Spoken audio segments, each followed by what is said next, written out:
Fala, gente. Paulo Mata, esse é o podcast Tanta Gente Legal e hoje, cara, eu tenho um prazer gigantesco, acho que é uma boa definição, de conversar com uma pessoa que é gigantesca na vida, na atividade que desempenhou, que desempenha. É um cara pioneiro em tudo que fez, é um cara que não por menos é atleta vitalício de uma das maiores empresas de entretenimento e esporte do mundo. Bom, eu vou parar com muito blá blá blá para trazer já para jogo aqui para o nosso papo.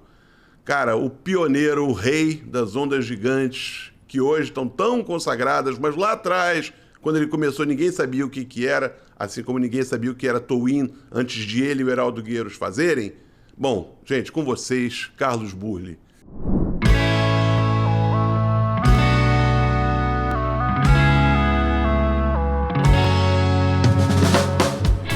Burle, como é que você tá, meu irmão? Cara, para mim é um enorme prazer te rever, saber que nossos caminhos se cruzaram tão cedo na minha carreira e poder ter a oportunidade de usufruir de tanto conhecimento, cara. Você, para mim, é uma enciclopédia que tá viva aí, cara.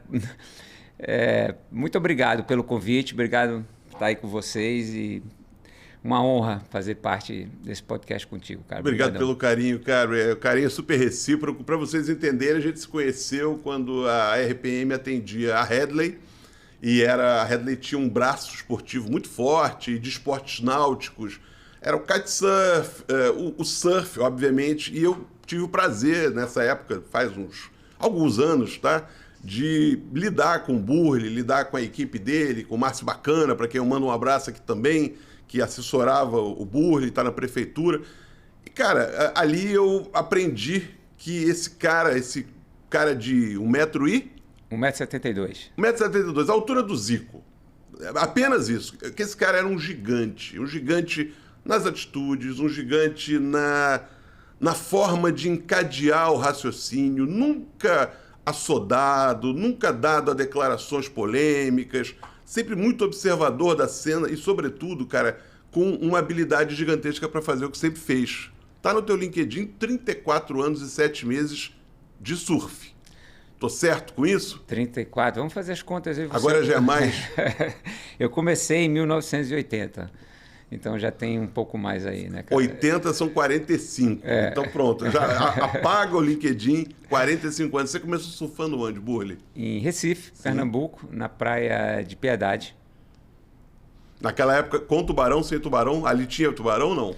Tinha uma lenda na igrejinha de Piedade que um padre tinha sido atacado e sumiu no mar por causa de um tubarão, né? Agora, a gente não tinha convívio com ataques de tubarão, de tubarões naquela época, porque era outra época, tinha um equilíbrio natural.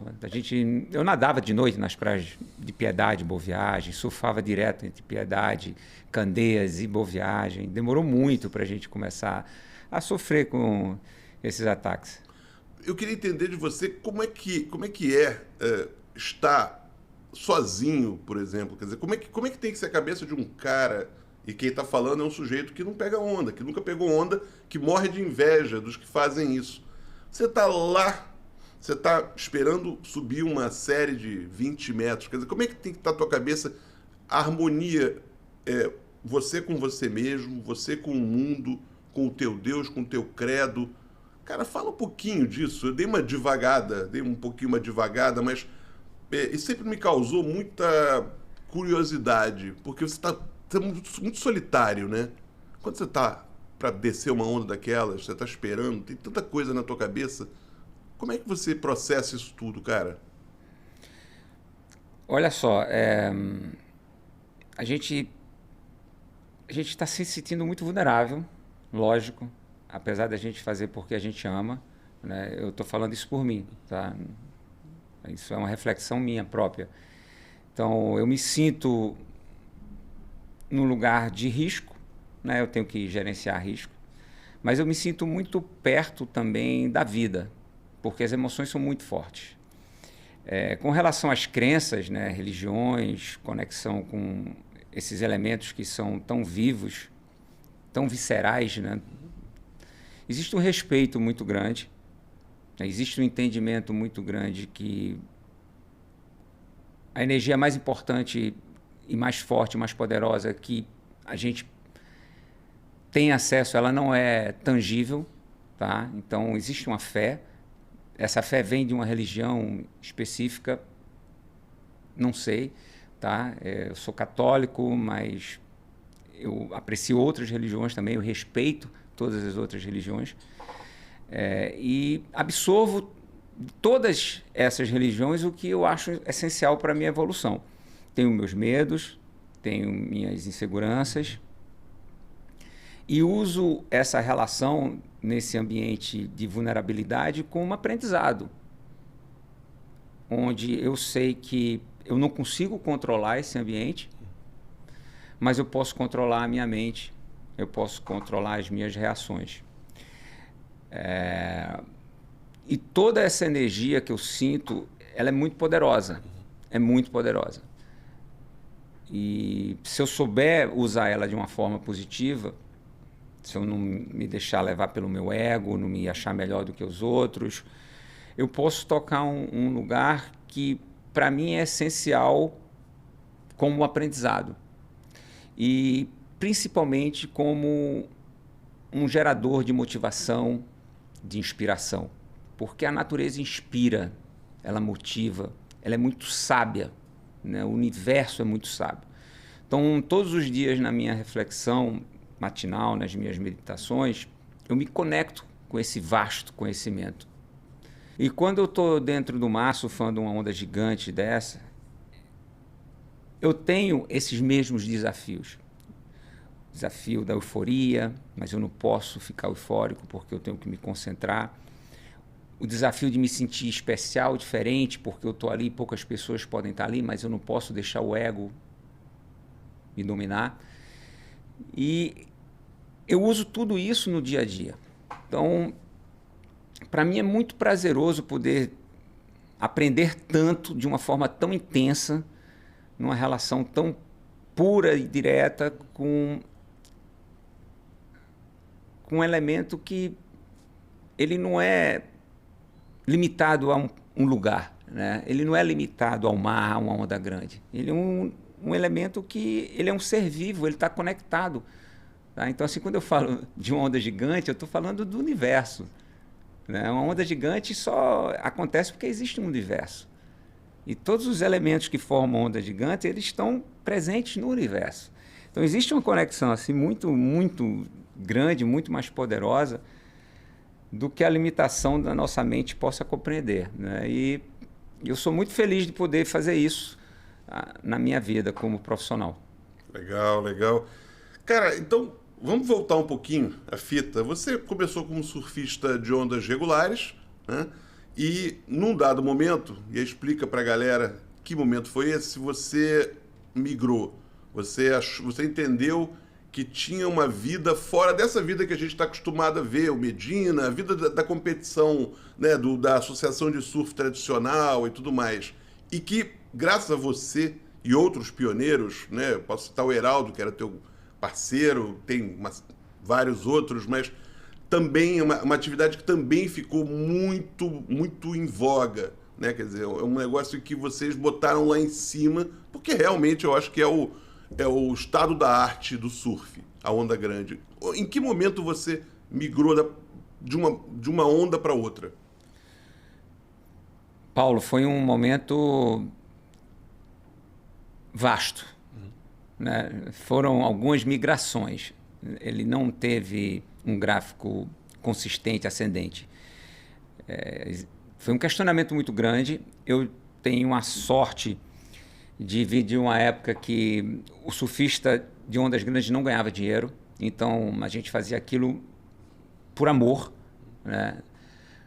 Porque é muito fácil a gente entender o quanto o surf de ondas grandes é sexy e chama atenção e gera um respeito pela pessoa que consegue controlar suas emoções e surfar essas ondas gigantes. Tem preparo físico e mental envolvido, tem gerenciamento de risco, então as pessoas respeitam muito. Até se tornar uma profissão e o desejo de viver como surfista de ondas grandes passasse também pela necessidade financeira, isso demorou muito na minha vida. Então, eu mudei totalmente quando eu conheci o Havaí, em 1986. Eu fui para o Havaí porque no meu imaginário e pelo pouco acesso que eu tinha às mídias naquela época, revistas físicas e filmes em fitas de VHS, que a gente assistia raramente, né? Me mostrava um paraíso com ondas perfeitas. E um lugar onde era o santuário, e hoje ainda é o santuário, uma grande referência para nós surfistas, do espírito aloha, das ondas gigantes, num lugar tropical e que você tinha que ir se provar. Então, o Havaí ele sempre foi um norte para mim, eu tinha que chegar lá. Eu chego no Havaí, me apaixono, fico 5 meses, descubro também que eu não sou bem-vindo, né, que eu sou o Howley, muitas vezes hostilizado dentro d'água, fora d'água. E descubro também que o surfista brasileiro da minha categoria, que eu já tinha uma carreira de surfista competidor, ele era rotulado como um surfista de ondas pequenas, o maroleiro. O brasileiro tinha essa imagem. E aquilo me incomodou muito. E aquela temporada para mim foi tão importante que eu prometi que eu ia voltar todos os anos. Então eu fiz uma promessa.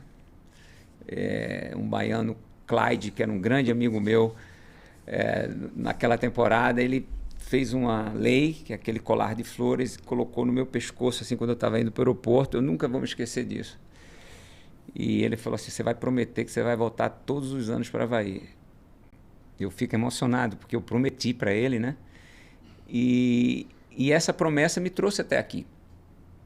Eu devo tudo a essa paixão pelas ondas grandes. Então, eu só não consegui ir um inverno por causa da pandemia, que não dava para viajar. Mas você imagina... 38, 39 viagens ao Havaí, apenas isso. Quer dizer, sem contar, eventualmente, idas e vindas. Mas eu digo, são 38, 39 temporadas no Havaí. Isso. E assim, aí tem temporadas que você não tem condição financeira, você não tem condição física, mas você vai do mesmo jeito. Você vende tudo, você vai de joelheira, você vai mancando, né? Mas eu ia lá e bati o ponto. E até hoje eu faço isso. Qual era a onda? Tinha alguma especial, algum ponto especial? No começo, pipeline, backdoor, off the wall, né? E Sunset e Waimea. Né? Aquelas ondas ali do North Shore, que são as ondas mais famosas, onde acontecem os eventos. Eventualmente Haleiwa também. Hoje em dia a gente tem outras ondas, mas essa paixão também pela cultura havaiana, pelo espírito aloha, sabe? Eu admiro muito. E aí eu volto para o Brasil e consigo me estabelecer no primeiro circuito brasileiro em 87 de surf, que foi uma criação incrível, foi muito importante para a nossa história. Consigo patrocínio, consigo um nome na cena, mas eu não estava feliz de voltar do Havaí durante a temporada e começar o circuito brasileiro aqui no verão, pegando ondas pequenas. E eu não tinha maturidade, era muito arrogante, muito egocêntrico, queria que as coisas acontecessem do meu jeito, fui perdendo o tesão, perdi meus patrocínios, terminei numa situação onde eu morava numa condição muito precária, na Macumba, na 5W, e estava me vendo longe do esporte. Então eu vivia comprando equipamentos no Brasil, vendendo na Europa, aí fazia um dinheiro, ia para Bali, surfava em Bali, aí comprava prata e comprava roupa em Bali, trazia para o Brasil, vendia aqui para fazer uma temporada no Havaí, para me manter perto daquela cena, mas mantendo também, pelo menos, o meu sonho vivo. Mas, assim, super difícil, Paulo, super difícil mesmo. Até que eu recebi uma outra oportunidade, dessa vez para me tornar um surfista de produção de conteúdo para uma marca. fazendo viagens para lugares com ondas perfeitas e não ia receber nada, eu iria só receber os custos, mas para mim já foi ótimo. Mas eu tinha aprendido tanto com aquela derrota, com aquele erro, sabe? Que dessa vez eu prometia, dessa vez eu não vou errar. Dessa vez eu não vou errar.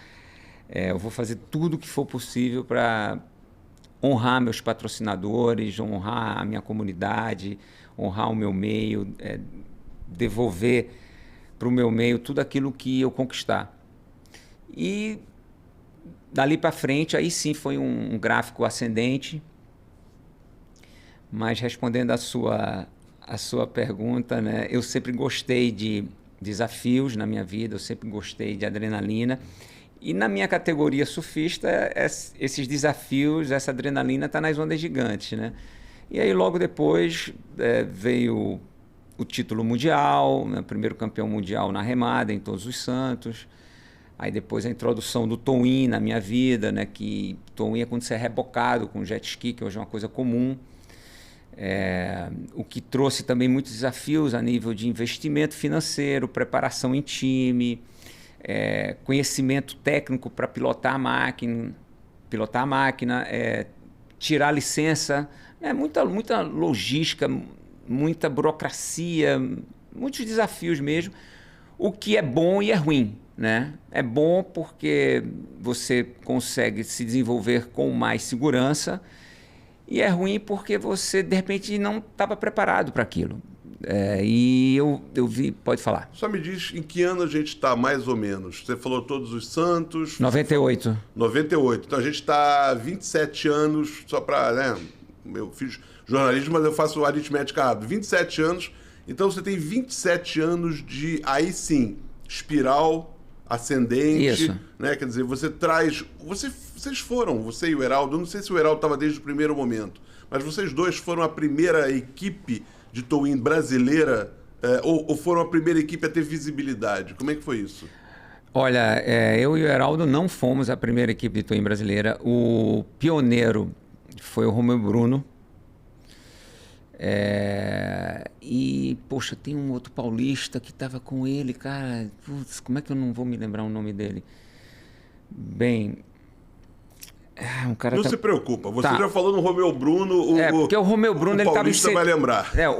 O Romeu Bruno, ele estava muito inserido na nossa cena, sim, no Havaí, todas as temporadas, treinando, né, vivendo aquilo ali. E ele foi um cara muito visionário, né, de falar, não, esse negócio vai evoluir, a gente vai poder surfar ondas maiores, só que tem investimento, tem equipe, vamos criar um time. Então ele criou a Power Surf Team. E a gente criou uma equipe ali, uma equipe que tinha outros integrantes, além eu, o Heraldo e o Romeu. E aquilo foi muito importante para o desenvolvimento do esporte.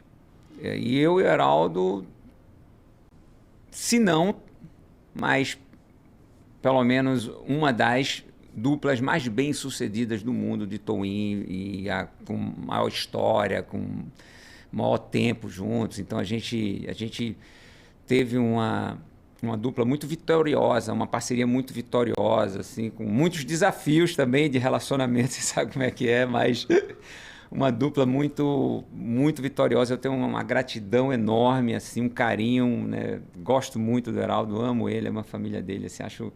Heraldo ainda surfa? Heraldo surfa. Tá por aí? Ele tá no Rio? Onde é que ele fica? Tá morando em Recife. Recife? Voltou para Recife.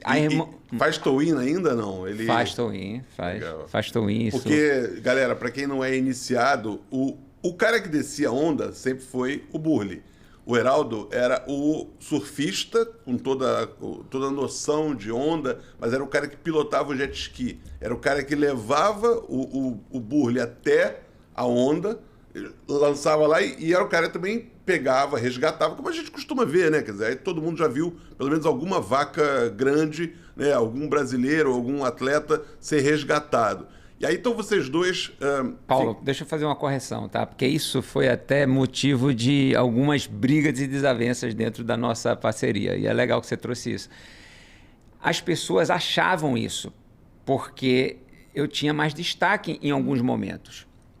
Mas o Heraldo não, o Heraldo competia também, ele surfava também. Então, quando a gente fica em terceiro lugar no Mundial, naquele Mundial que o Estúdios Mega fez em Jaws, na onda de Jaws em Maui, né?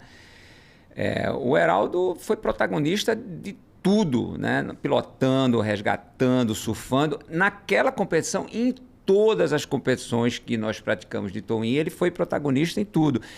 Só que quando você bate um recorde, para o livro dos recordes, erradamente, de uma maneira errada, eles botam só o teu nome lá. Deviam botar o nome do time. Né? Quem me levou, quem me pilotou para aquela onda foi o Heraldo Gueiros. O Heraldo Gueiros que me botou na onda do recorde em Mavericks. Então, meu nome ele ficou um pouco mais conhecido do que o do Heraldo. Mas é um trabalho em time, de equipe, sabe? Ok, eu entendo e faço aqui a retificação. Peço desculpas ao Heraldo pela... Eu não sou um expert em ondas, mas eu queria te perguntar o seguinte. Ok, é um time sim, mas o papel preponderante de descer a onda não sempre foi teu? Quer dizer, você sempre foi, e não pode ter sido, não foi apenas pelo recorde. Quer dizer, e aí eu vou falar do senso médio, que sou eu, né? Um cara um pouco adiante da galera média que não curte tanto. Eu curto esporte, eu não sou um cara de praia, mas eu sei mais ou menos. E a minha cabeça sempre foi, Burley era o cara da prancha. Né? O Burley não foi o da prancha quando o Burley resgatou a Maia, por exemplo, anos depois. Então foi a primeira vez que eu tenho registro na minha cabeça de ver o Burley não com uma prancha, e sim com um equipamento. Essa confusão, eu entendo o time que você está querendo dizer. Ninguém faz nada sozinho. Uhum. Apesar de parecer um pouco um esporte individual, tem um time. Mas você sempre foi mais o cara que desceu, não foi? Não. Eu diria que o que acontece é um movimento comum dentro da comunicação, dentro das mídias. Tá? As mídias, elas sempre procuram comunicar o que tem mais apelo, o que tem mais evidência. Então, a mídia não vai explicar exatamente o que acontece. Ela vai falar assim, a Maia surfou uma onda de tal tamanho e quebrou o recorde mundial. Ela não vai explicar o cara que treinou a Maia, o cara que resgatou a Maia, o cara que botou ela na onda, né? Não vai. Então, isso faz parte de um processo de comunicação em massa. É normal isso acontecer. E a gente tem que saber trabalhar isso. Eu não estou falando do lado do comunicador, né, que é o teu caso. Eu estou falando do lado do atleta. Tá? Então, assim, quando eu tinha esses conflitos, né, quando eu tinha esses conflitos com o Heraldo, eu falava assim, Heraldo, olha só, tem um lado bom disso e tem um lado desafiador disso. Né? O lado bom é que a gente está saindo, né, que alguém está falando do nosso time. Tá? O lado desafiador é que talvez eles não falem de você. Mas, em contrapartida, a gente sempre vai estar na mídia quando você tiver e eu tiver na mídia. Né? Então, um pode levar o outro. É o copo meio cheio, a verdade é essa. A tua cabeça é muito assim, não é, Burley? Quer dizer, você falou no início de otimismo, né? Você não quer ver o mundo de uma maneira pessimista, não quer ver o ser humano. Isso que você está dizendo é um copo meio cheio. Peraí, cara, tem um problema, mas tem uma solução junto. Então vamos ver como é que a gente administra. A gente vai entrar daqui a pouquinho numa fase do Burley também, de palestrante, de gestor, trabalho com empresas e tudo mais. Mas antes disso, eu queria voltar um pouquinho. A gente está falando da Maia. E a Maia é um capítulo interessante na tua vida, porque, para vocês, Burley foi mentor, posso usar essa expressão, mentor da Maia Gabeira durante muito tempo. Maia se tornou quem se tornou pelos méritos dela e pelos méritos de um time, como o Burley está explicando. E aí a Maia sofreu aquele acidente e o Burley a resgatou. Teve ali uma ingresia, um ruído qualquer, que eu queria que você explicasse para a gente. O que aconteceu? Fala um pouquinho desse acidente, do que você puder dizer, do que você se lembrar, do que você quiser abordar.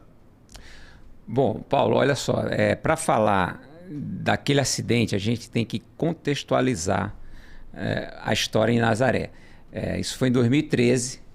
Então, a gente está falando 12 anos atrás, nunca tínhamos surfado em Nazaré, né? Aliás, nenhum time tinha surfado Nazaré daquele tamanho até então. E nós, eu, a Maia, o Pedro Scooby, o Felipe Cesarano, a gente montou um projeto junto com a Red Bull para ir desbravar essa onda. Todo mundo queria surfar uma onda gigante. Passamos pelo processo, lógico, todo mundo já tinha capacidade de pilotar, surfar, resgatar, experiência, entendimento dos equipamentos, tinha que se adaptar àquelas condições, mas já entendia como funcionava tudo. A gente precisava agora saber se o time estava coeso. Bem, o time está coeso, a gente já trabalhou juntos, trabalhamos juntos, ótimo, beleza. Qual o próximo ponto? Então, a gente precisa de equipamentos, montamos uma base, um armazém lá no Porto de Abrigo, né, que era para ser por um ano só e está até hoje lá. O sucesso foi enorme, que ficou, né, esses anos todos e vai ficar para sempre lá, se Deus quiser, para sempre, né, enquanto durar. E a gente precisava treinar, né, precisava reconhecer o ambiente, a gente precisava mitigar riscos. Então a gente chega antes. A gente, né, passa por esse processo de, se entender com os equipamentos, se adaptar à temperatura da água, a entender como é que sai, principalmente em dias maiores, porque entrar às vezes é fácil, difícil é uma rota de fuga, né? Como que a gente vai montar o time? Vai ter um spotter lá em cima, vai ter salva-vidas na praia, quadriciclo, trator, ambulância, uma complexidade muito grande. E o mais desafiador de tudo, como é um ambiente que você não controla, a gente não tinha como fazer uma simulação. Então, a gente estava sempre fazendo... Quer dizer, a gente tinha como fazer a simulação, mas não com uma onda gigante. Então, a gente estava sempre fazendo treinamento em ondas menores, até, né, mares bem grandes, mas nunca do que a gente estava esperando. Então, a gente chega no começo da temporada, em outubro, e esse mar acontece no dia 28 de outubro. A gente já tinha dado uma treinada. Mas era um mar muito grande. Muito grande. Muito grande é o quê? Muito grande a ponto de ser medido, naquela época, a onda que eu surfei, uma onda de 30 metros. Né? Foi medida por um oceanógrafo da Universidade de Coimbra. E era um mar que nem os times que já tinham experiência lá, como o Garrett e o Cotton, Andrew Cotton, o Corey, né? Eles não tinham surfado aquele tipo de mar ainda. Então, era uma coisa nova para a gente. E é importante até, né? Não sei se vocês vão colocar a imagem, foi um resgate muito desafiador, foi um resgate difícil. Tá? Então, a gente se preparou, passou por tudo isso, mas aconteceu. A Maia caiu na primeira onda dela, perdeu o colete, o resgate foi difícil, ela perdeu a consciência e eu consegui, através de muito esforço, trazer ela para a praia, reanimar junto com o salva-vida. Como é que era a tua equipe, Burli? Você falou que tinha um spotter, tinha... como é que estava montada essa estrutura? Você falou um time, o Scooby participou também dessa... Participou. Qual era o papel de cada um, né, nessa cena? O Scooby e o Cesarano, o Felipe Cesarano, ficaram lá dentro. Né? Eu era o mentor do time, né? O líder. Eu puxei o Felipe Cesarano de manhã cedo logo. Ele abriu o mar, falei, não, Maia não vamos com o Felipe Cesarano. Ele pega uma onda gigante e fala, meu Deus do céu, as ondas estão gigantes, não sei o quê. Aí eu vi que a Maia precisava surfar logo, para não criar aquela tensão. Falei, Maia, você quer? Ela quero. E nesse movimento, a gente pegou essa onda e ela perdeu o controle. Então, voltando à cena da praia, né, como é que o nosso time está montado, a gente tem um spotter lá em cima, né, a pessoa que fica olhando as ondas e com rádios comunicando com a gente, falando para a direita, para a esquerda, né, indicando onde o surfista está para ser resgatado também. A gente tem um time na praia, com quadriciclo, trator e acesso a uma ambulância. A ambulância estava na praia. E o meu chefe de equipe estava lá também, pela importância desse projeto, né? Ele estava lá, o chefe de equipe da Red Bull. É um surfista ou é um austríaco? Ele é surfista? Não, ele era brasileiro. Era brasileiro. O chefe de equipe dos atletas do Brasil estava lá, tá? O André Sanches. Paramédicos, né? Uma equipe bem estruturada para fazer toda a parte de primeiros socorros e conduzir, caso necessário, para o hospital mais próximo, nesse caso Leiria, que fica a 30 minutos dali. Então, esse processo, a gente cumpre esses passos com o máximo de perfeição possível, né? Porque por mais que o meu resgate ele fosse questionado, né? Mas ele aconteceu. Se ele não aconteceu de uma forma A, B ou C, mas ele aconteceu num período que foi o suficiente para que a Maia tivesse condições de ser reanimada. Colocasse água para fora e não tivesse nenhuma sequela até hoje, né? E depois desse processo todo, eu volto para a água, né? Demora 1h30 para eu voltar para a água, porque tiro o jet ski, bota numa carreta, engata no carro. Eu queria voltar por ali mesmo, mas o mar estava muito grande. O pessoal falou, não, ali não dá para voltar. E é impressionante, realmente, isso é um fato. Naquele dia, nenhum outro jet ski foi na praia. Então, aquela sessão toda, que foi o primeiro mar gigante, né, que a gente surfou em Nazaré, atrás das pedras, quebrando a Big Mama, que a gente fala, né? Foi uma sessão em que nenhum jet ski foi para a praia, a não ser o meu jet ski, o nosso jet ski da Red Bull. Então, foi tudo muito novo. Quando você está desbravando, quando você está sendo pioneiro, você está sujeito a isso, Paulo. Sabe? Existe realmente um dispositivo a mais no desbravador. O desbravador ele precisa ser mais destemido, ele precisa ter mais fé, sabe? Ele precisa achar que é possível, porque se ele não achar que ele consegue fazer aquilo, aquele limite não é quebrado, né? E naquele momento a gente fez isso, né? Aquele time muito coeso fez isso, sabe? Assim, eu, a Maia, o Pedro Scooby, o Felipe Cesarano, a gente fez isso. E vocês fizeram história. Eu acho que, quer dizer, quem sou eu para dizer acidentes acontecem? Sim, a gente cansa de ver isso em esporte. Alta performance é mais comum, né? O Ronaldo Fenômeno, o joelho salta para o lado porque ele faz um movimento e o joelho vai. E outros N casos. Agora, a questão deu tudo tão certo, a verdade é essa, que a gente está falando de 13 anos quase depois e só se solidificou. Quer dizer, vocês edificaram as bases de uma atividade que ganhou o mundo, né? Quer dizer, hoje o sujeito não pensa quanta gente surgiu já dizendo, eu não quero surfar regular, eu quero ser big rider. Como você disse, big rider na tua época não ganhava dinheiro. Quando você começou, não ganhava dinheiro.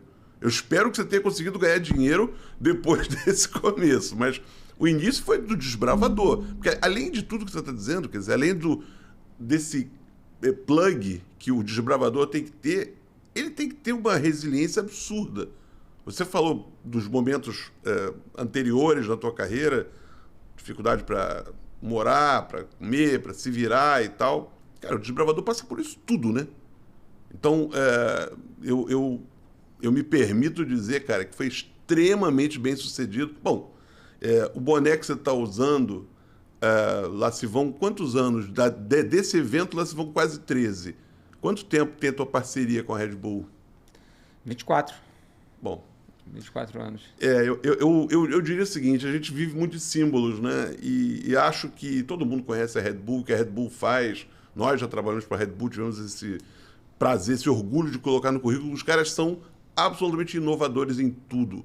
Eles resolveram fazer diferente, ponto. Tudo que eles fazem é diferente do que os outros fazem. E você é atleta deles há 24 anos.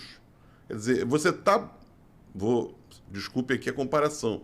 Você está para a Red Bull como o Michael Jordan está para a Nike, como o Federer está para a ONU. Quer dizer, são atletas que se tornam embaixadores de marca, né? São pessoas que transcendem o papel do resultado em si. Não é isso? Quer dizer, fala um pouquinho dessa relação também. Vamos falar um pouquinho do patrocinador.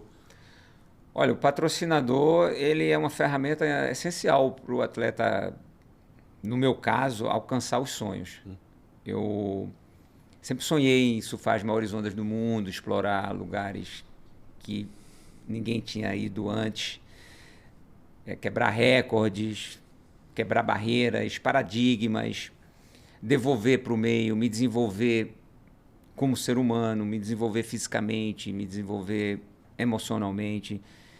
E a Red Bull, ela me ajuda em tudo isso, tá? Me ajuda, me ajudou e vai continuar me ajudando, né? Acabei de ter um papo muito legal, falei para você, né? Antes de subir aqui, eu estava tendo uma conversa com o meu chefe de equipe mundial, me falando sobre um projeto de desenvolvimento humano que a Red Bull está criando. Poxa, achei, sabe assim, incrível, incrível, tá? Então, ela não só olha para a parte técnica, não só olha para a parte tecnológica também, os equipamentos, mas ela olha muito para o ser humano. É uma grande família e é uma inspiração, porque uma marca que ainda é uma marca é de uma família, né? Não é uma marca de capital aberto, é capital fechado, que bota 30% do que ela ganha em marketing e esporte. O DNA da Red Bull é esporte. Então, o que eu falo, Paulo, é o seguinte, tem coisas que o dinheiro compra, né? E tem coisas que o dinheiro não compra. Essas coisas são as mais valiosas, sabe?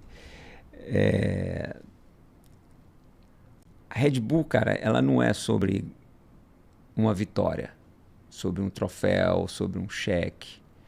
A Red Bull é sobre a oportunidade de você ser a tua melhor versão. Cara, se você quiser trazer ideias e as tuas ideias fizerem sentido e se aqueles sonhos forem possíveis, eles vão te ajudar, sabe? Isso, cara, isso não tem preço. Isso não tem preço. É realmente, assim, é muito legal. E eu tive o prazer, estou tendo o prazer de colaborar um pouco com esse organismo, né? Que esse é um organismo. A Red Bull é um grande organismo. E não é uma coisa que é só para a Red Bull, né? Isso é uma coisa para todo mundo. Todas as esferas que a Red Bull atua, ela está levando um benefício, uma contrapartida, está deixando um legado e eu acho isso muito positivo, sabe? Muito positivo. Muito bom. Perfeito, acho lindo isso. Eu quero falar da outra marca que está visível em você, que é a Burley Experience. Você é um empreendedor, você empreende o surf, né? Eu li uma entrevista tua que você não gosta de dizer eu empreendo no surf ou com o surf. Você tem o surf como algo adiante do negócio como propriamente dito, né? Como é que estão os teus investimentos, digamos assim? Como é que está a tua carteira de projetos? E fala um pouquinho do Burley Experience, por favor. Para quem não sabe, tem um espaço maravilhoso. Não sei se ele vai fazer o comercial direito, mas aqui no Rio de Janeiro, na Praia da Reserva, entre a lagoa e o mar, aí vocês têm que entrar. Burley Experience, eu sugiro. Ele agora vai contar melhor do que eu, mas, gente, é uma viagem. Vamos lá. A gente tem tempo, Alberto? Tem. Ai, meu Deus do céu. Olha só, eu passei por um dilema, um questionamento muito grande quando eu parei de competir com 49, 50 anos. Aquela transição que é difícil, você está acostumado a fazer aquilo durante anos e o teu time chega para você e fala assim, o que é que você vai fazer? E como eu já tinha uma habilidade e um convívio com produção de conteúdo, história de gravar canal, a história de fazer conteúdo para o canal off, ter um programa de TV dentro do canal Off, né? Começamos lá com o Guilherme Zattar e o Pessegueiro no 001, o Desejar Profundo. E antes disso mesmo, eu já, na vontade de tirar o surf da esfera das mídias especializadas e do mercado especializado, eu já fazia apresentações, palestras. Faço elas há mais de 20 anos. Então, eu sempre tive essa habilidade de produzir conteúdos. O pessoal falou assim, olha só, a internet está viralizando, né? Cara, vamos produzir conteúdo e vamos monetizar. Essa foi a primeira ideia do meu time, né? E eu perguntei como. Ah, não, a gente, né, cria conteúdo e vende conteúdo. Eu falei, cara, mas eu não acredito nisso. Assim, as pessoas ficam ricas vendendo conteúdo. Eu não estou dizendo que eu não vou vender meu conteúdo, entendeu? Mas para criar um conteúdo, ele tem que ser verdadeiro, tem que ser orgânico, tem que ser uma coisa realmente que faça bem para todos, não só para mim, né? Se eu acredito que acordar cedo, passar pela minha rotina matinal, onde eu me esforço para expandir minha consciência através de respiração, meditação, posturas. Ao contrário disso, eu estou estimulando a pessoa a ficar no celular de manhã cedo, presa na mídia, vai de encontro aos meus valores. Então, eu precisava criar algo que fosse a expressão dos meus valores, que fosse o espelho dos meus valores. E eu falei para o pessoal, cara, olha só, vou criar uma vitória. Operação na praia. Troféu, você vai criar o quê? Uma escola de surf? Oportunidade falei, não. de você ser a tua você melhor vai criar versão. Um clube de surf? Cara, eu falei, não. Então o que você vai quiser criar? Falei, eu vou criar um lugar para a gente se desenvolver como seres humanos, através da relação com a natureza, que foi tudo que eu sempre fiz na minha vida. Você tá louco, cara, né? Todo mundo, não você tem tá preço. doido, você Isso não tem preço. Você pirou, realmente assim, dinheiro com a internet. É muito legal. E eu tive... Gente, olha só, a vida não é só sobre dinheiro. Eu preciso me realizar, sabe? Eu preciso conviver com as pessoas, eu preciso aprender com essas experiências. Que a vida não é só você ensinar, muito pelo contrário, é muito mais aprendizado, né? Então, assim, está comprovado que a maneira que você aprende mais é através do ensinamento. E eu tenho tanto prazer com o Burle Experience, sabe? Assim, ver as pessoas evoluindo, ver o sorriso no rosto de uma mãe, né? As lágrimas nos olhos de um pai, uma criança super feliz, sabe? Desafios, poder compartilhar depois de um momento difícil um pouco do meu conhecimento, quando a criança sai com aqueles olhos assustados dentro d'água porque tomou um caldo, porque está com medo do mar.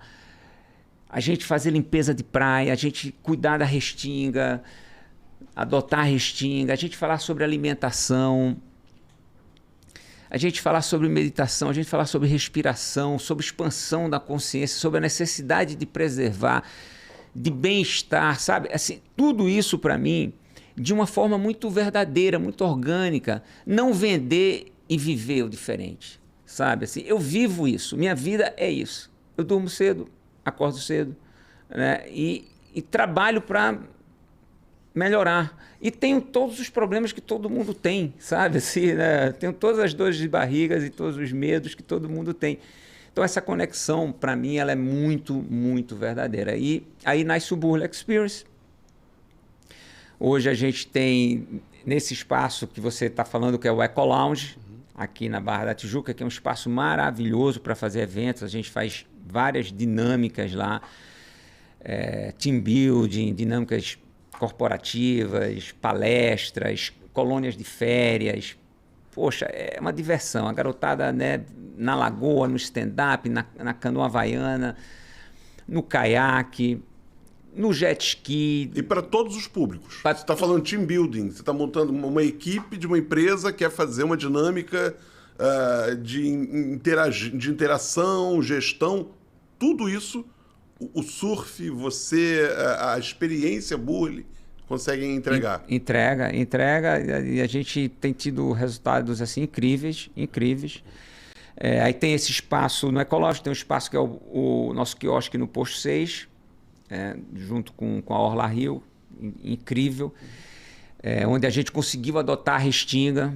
Foram 4 anos pleiteando junto às autoridades, para a gente hoje estar com o Instituto E, com o Airbnb, tem a nossa operação na praia, que é a nossa escolinha, que é o grande espelho do Carlos Burle, mas é apenas mais uma isca para a gente agregar família, agregar comunidade, trazer as pessoas para a praia, para aquele ambiente saudável. Estamos hoje com o apoio do Spoleto, né, que é uma marca aí consolidada no mercado também, que também tem essa paixão por tudo que faz. O Eduardo e o Mário são 2 pioneiros absolutos. São 2 caras que eu conheci mais de 30 anos atrás. Eles tinham um restaurante, um deles era herdeiro de um hotel, de uma família de cadeia de hotéis que não existe mais. O outro, mercado financeiro, se juntaram com um terceiro, era uma operação, um restaurante no Leblon. Disso eles foram crescendo, até que o Spoleto virou um corner de uma operação que eles tinham.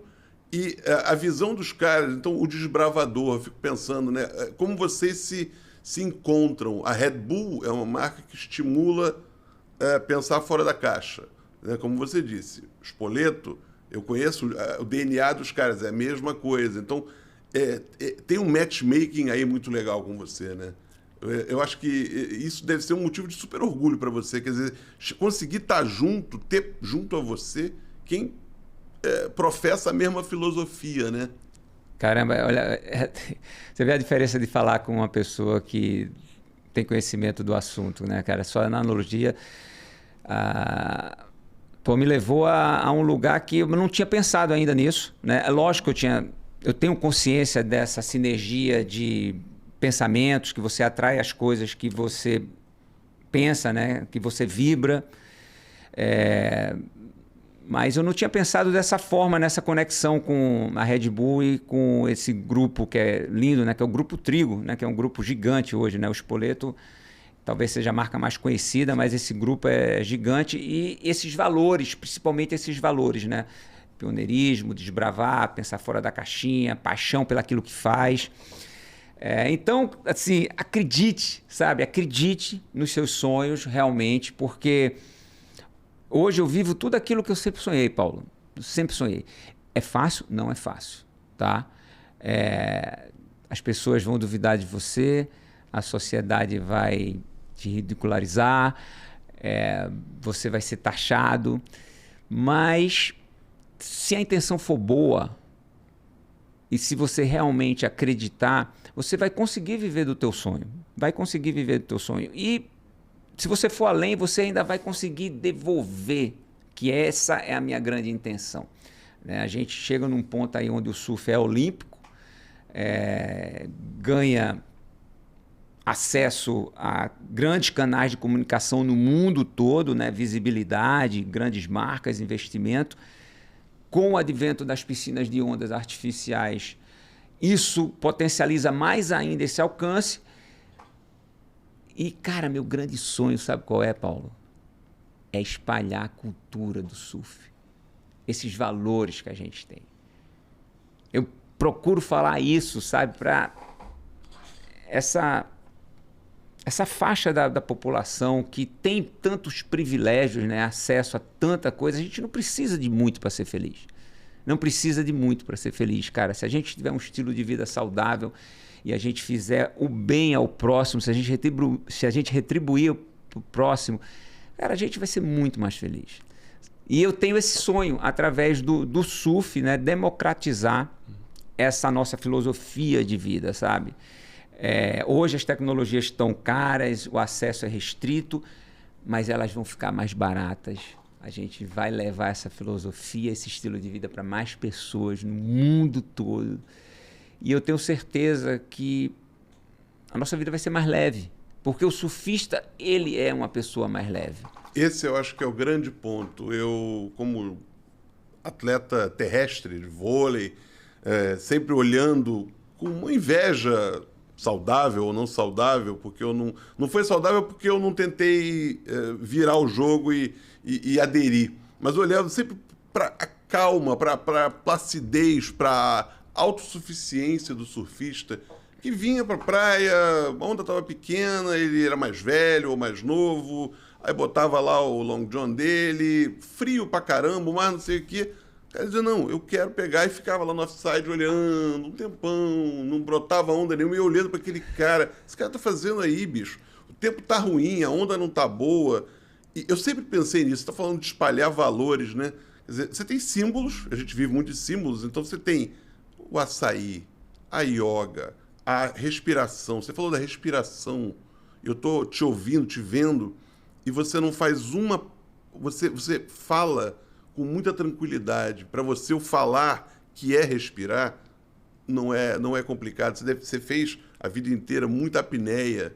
Então, eu acho que quando o Burle, e aí eu me permito também dizer, quer dizer, me botar nesse jogo, quando o Burle fala de espalhar filosofia, tem muito mais coisa do que descer uma onda, do que ficar em pé, do que fazer aquele movimento, pô, legal, o cutback, ou qualquer movimento que seja, se o cara é goofy, se não é muito mais do que isso, né? Vocês, aquela brincadeira, né? Se um surfista fosse presidente, as coisas seriam mais tranquilas, né?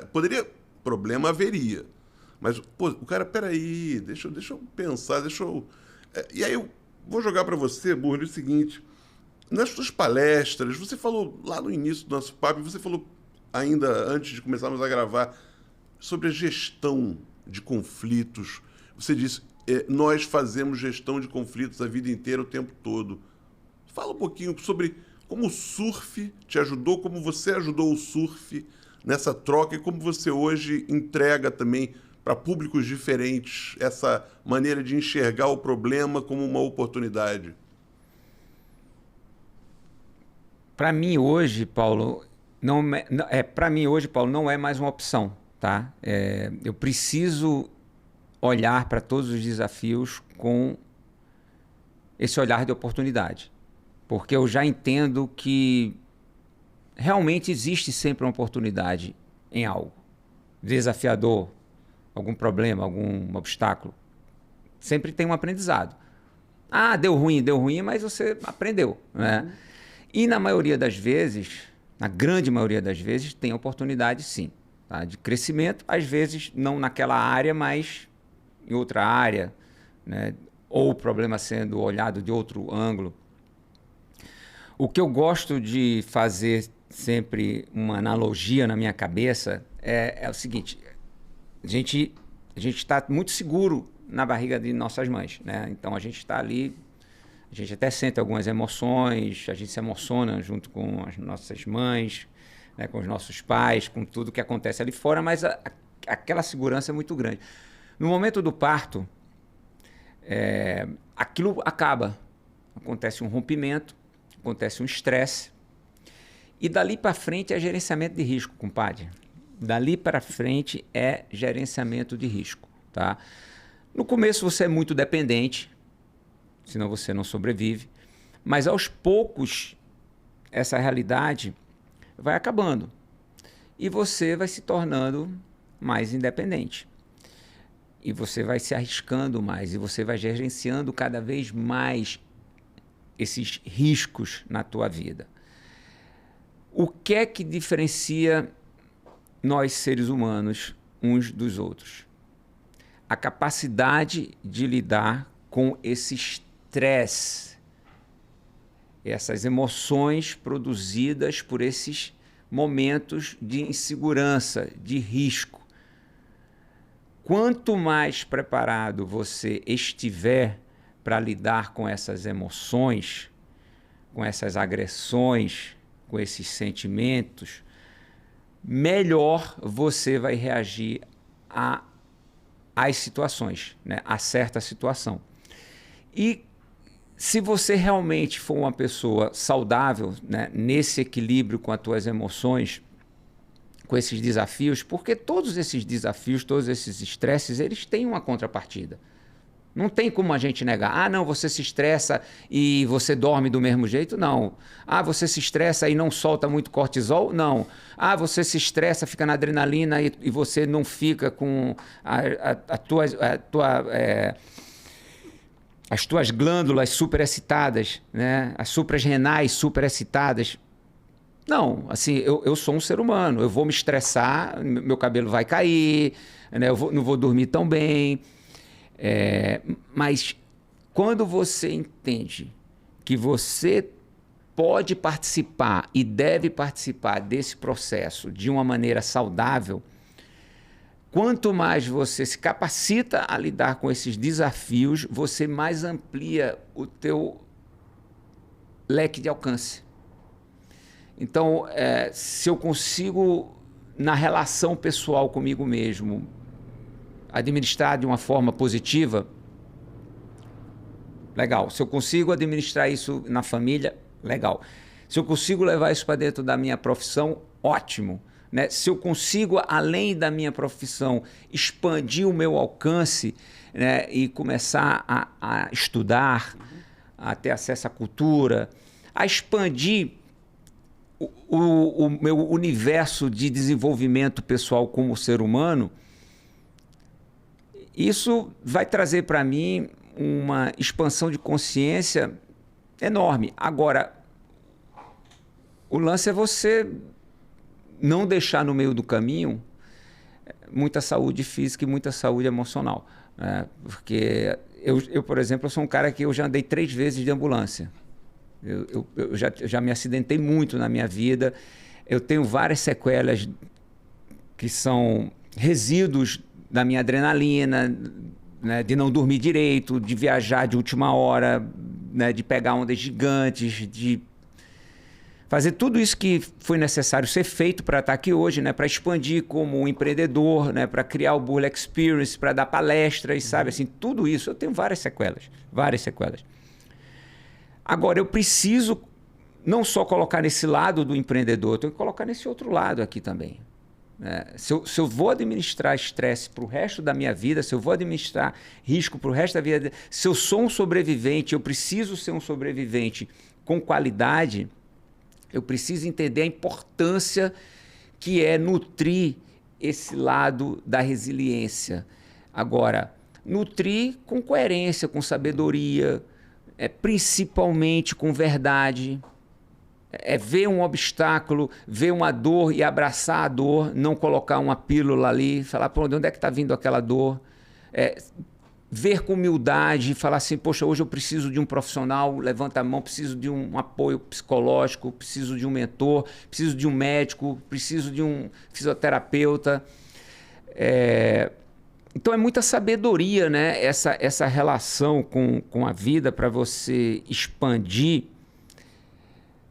Você precisa ter muita humildade para levantar a mão, pedir ajuda e ter muito conhecimento para falar assim, cara, eu preciso me cuidar, porque se eu não me cuidar, eu vou me expor a esse estresse enorme e vai ficar uma carga tributária gigante.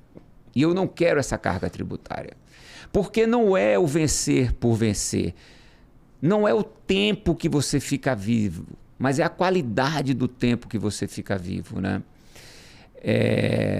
Não é o quanto você acumula na tua vida de coisas materiais, mas sim o quanto você acumula de conhecimento.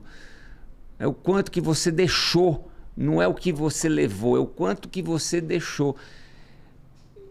E para fazer tudo isso, você precisa entender essa regra, né? Essa regra, porque não dá para você se desenvolver em várias áreas se você não tiver pronto para se submeter a níveis altos de estresse. Não tem como. Assim, se você olhar para um grande CEO, né? Um cara quem você admira hoje, Paulo? Fala para mim, um cara que é um grande CEO que você admira, que o cara que toca várias empresas, mas esse cara também tem a vida dele pessoal redonda, ele está bem fisicamente, ele está bem emocionalmente. Assim, é difícil, mas tem, né? Assim, se tem algumas pessoas que podem, você pode também, assim, vocês em casa, vocês podem também. Eu gostaria de ficar conversando muito tempo com vocês sobre isso. Mas cara, eu tô aqui, a gente se prepara para uma entrevista, pensa em uma série de caminhos, né? A gente pensa, bom, para onde vai, para onde não vai. E o bacana do jornalismo a gente nunca, assim como no surf, a gente nunca consegue segurar todas as variáveis, porque a conversa rende para outros caminhos muito interessantes, nos quais a gente talvez pensar. E você, cara, me deu um banho de filosofia, um banho de vida, filosofia no sentido prático de vida, né? Então, Carlos Burle, pioneiro, big rider, um empreendedor, um cara que eu admiro pra caramba na física e na jurídica. Foi um prazer enorme ter você aqui, cara. Você é gente legal, a Vera... Tanta gente legal, bem bacana. Você é gente legal, cara. Obrigado por aceitar o convite, obrigado por partilhar conosco essa sabedoria que você foi desenvolvendo, somando a que você já tinha e que você adquiriu ao longo desse tempo todo. Eu que agradeço. Fiquei muito feliz de te rever. Desejo muito sucesso por tanta gente legal. Achei a ideia maravilhosa, maravilhosa. E, cara, como eu não tenho essa capacidade de armazenar as memórias igual a você, muito obrigado por ter trazido tantos momentos incríveis que eu vivi na minha vida. E, cara, deixar para vocês aí um abraço. Assinem, tá? Deixem seu comentário. Se você gostou, passe para outras pessoas também, se você achar legal esse conteúdo. E continue vibrando numa energia positiva atrás dos sonhos que vocês vão conseguir, cara. Com certeza. Pô, valeu. Show, meu irmão. Pô,